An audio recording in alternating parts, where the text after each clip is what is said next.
नमस्कार जय मा काली।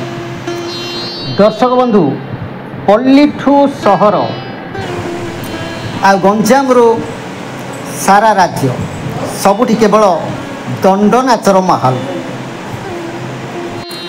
ढोलर ताले ताले नाचुछंती जगत जननी आदिशक्ति स्वरूपा माँ काली।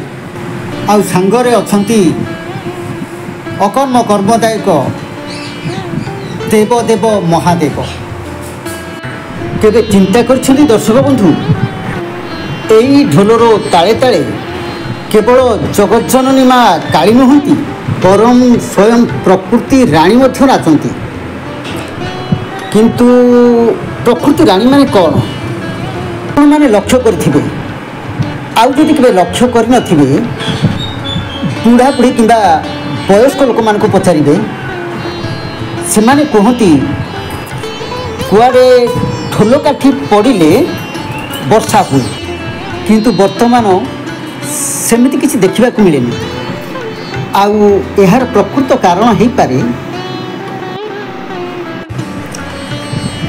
आमर आलस्यता आमर भोगविलास आउ आमर परिवर्तित सभ्यता कौनसी ना कौनसी कारण आम प्रतिदिन प्रकृति सांगरे अन्याय करि आसु छेड़छाड़ करि आसु।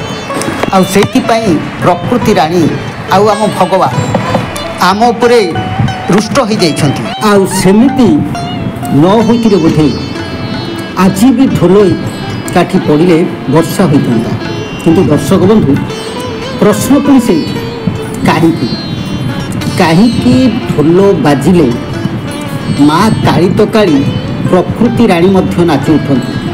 प्रकृति एवं प्रकृति स्वरूपिणी माँ काली सांगरे ढोलर संपर्क कौन आसतु ता उपरे बुझिबा। भगवान शिव माँ पार्वती को नहीं कैलास रे बसी वार्तालाप करथिले। नवशुंडी कैलास पर्वत को घेरी रही माଳ ମାଳ बादल। बेले बेले बादलर गर्जन वार्तालाप बाधा सृष्टि करुथिला।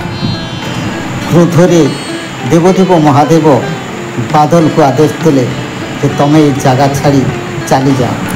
बादल क्षमा प्रार्थना करी केउठिकी जीवे बोली प्रश्न करथिले।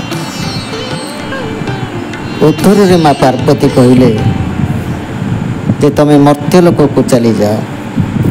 सेठारे चकापात नामक गोटे स्थान रे भगवान शिवंकर एक भव्य मंदिर अवस्थित। तमे सेठी रही खेला कर आउ सेठी तम गर्जनर ताले ताले मु भी नाचिबी। ताहा सुनी बादल प्रफुल्लित होई एक ढोलरे परिणत होला।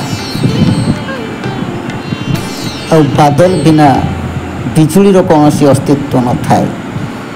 सेइथिपाई